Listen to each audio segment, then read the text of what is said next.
చేస్తాడు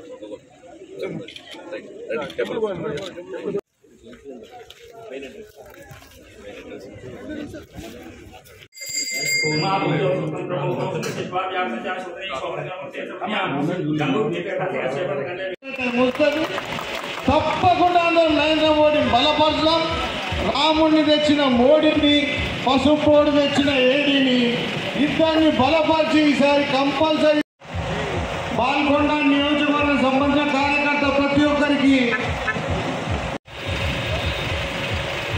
ఎలక్షన్స్ వస్తున్నాయిగా, ప్రతి పార్టీ వస్తుంది మీ ముందు మాట్లాడుతుంది, మా కోటేయండి మా కోటేయండి. కేవలం రాజకీయమైనటువంటి ఒక దురుద్దేశంతో కేంద్ర ప్రభుత్వాన్ని ఒక కుట్రతో టీఆర్ఎస్ పార్టీ బీజేపీ పార్టీ ఒక దిక్కు టీఆర్ఎస్ బీజేపీ ఒకటని ప్రజలను తెలంగాణ రాష్ట్రంలో ఎన్నికల ముందు మోసం చేసి మాట్లాడి అధికారంలోకి వచ్చినటువంటి కాంగ్రెస్ పార్టీ ఇవాళ మళ్ళీ అదే పాటను పట్టుకొని మోసం చేసేటటువంటి ప్రయత్నం చేస్తూ ఉంది. ఈరోజు వీళ్ళు ముఖ్యమంత్రి అయినాక ఎప్పుడే ప్రధానమంత్రి గారి దగ్గర పోతే ప్రధానమంత్రి గారికి సమయం ఇచ్చి తెలంగాణ రాష్ట్రానికి పూర్తిగా అంతగా ఉంటా సహాయ సహకారాలు అందిస్తా అని చెప్పి ఇక్కడ వచ్చి అక్కడేమో సానుకూలంగా మాట్లాడిండు, సానుకూలంగా చెప్పిన స్పందించి చెప్పిన రాజకీయాలు ఓట్లు వచ్చే వరకు ఓట్లు రాజకీయం చేస్తున్నటువంటి కాంగ్రెస్ పార్టీని ఇది ఏమాత్రం కూడా సమంజసం కాదని చెప్పి సందర్భంగా నేను తెలియజేస్తా ఉన్నాను.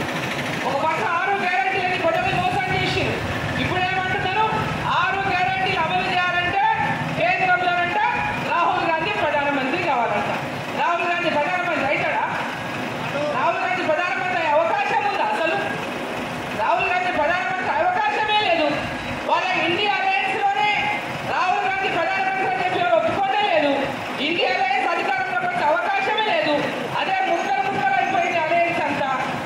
ఇవాళ 6 గ్యారెంటీలు అమలు చేయలేక ప్రజలని మళ్ళొకసారి మోసం చేయకొచ్చినటువంటి మరి కాంగ్రెస్ పార్టీని ప్రజలందరూ కూడా గ్రహించాలి, వాళ్ళ మోసాలని చెప్పి నేను తెలియజేస్తా ఉన్నాను. వారు ఇచ్చిన హామీలు నెరవేర్చలేక కేంద్రంలో వస్తామని చెప్తున్నారు, కేంద్రంలో రాదు కాబట్టి మేము ఇయ్యలేమని చెప్పడానికి వాళ్ళు చేసినటువంటి కుట్ర ప్రయత్నం అని చెప్పి తెలియజేస్తా ఉన్నాను.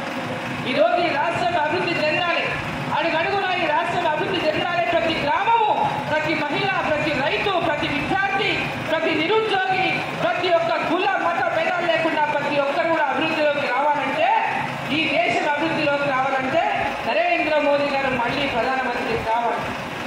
నరేంద్ర మోదీ గారు ఖచ్చితంగా మళ్ళీ ప్రధానమంత్రి అవుతున్నారు. ఆపే శక్తి దేశంలో ఎవరికి లేదు. 3వసారి మళ్ళీ ప్రధానమంత్రి గారు నరేంద్ర మోదీ గారు కాబోతున్నారు. తెలంగాణ ప్రాంతం నుంచి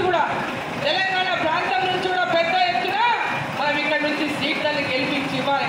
ఇక్కడ మీ పార్లమెంటు సభ్యుడు అరవింద్ ధర్మపురి గారు ఇంతకు ముందే మాట్లాడుతూ చెప్పింది, ఇక్కడ పెద్దలు పసుపు బోర్డు కోసం తను బాండ్ రాసిచ్చింది ఎన్నికలప్పుడు.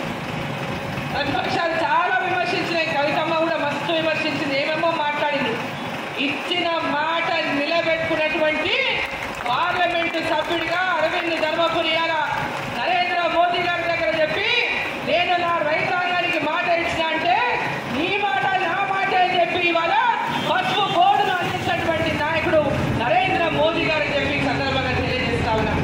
ఇచ్చిన మాట నిలబెట్టినటువంటి పార్టీ భారతీయ జనతా పార్టీ. ప్రజలకు ఇచ్చినటువంటి మాటను చేసే మాటనే ప్రజలకు చెప్తుంది, చెప్పిన మాటను నిలబెట్టుకుంటుంది భారతీయ జనతా పార్టీ అని చెప్పి మీకు అందరికీ కూడా తెలియజేసుకుంటూ, ఇప్పటికే చాలా ఆలస్యమైన ఎండలో ఉన్న మీరంతా మళ్ళీ ఎన్నికలప్పుడు అందరూ వస్తారు.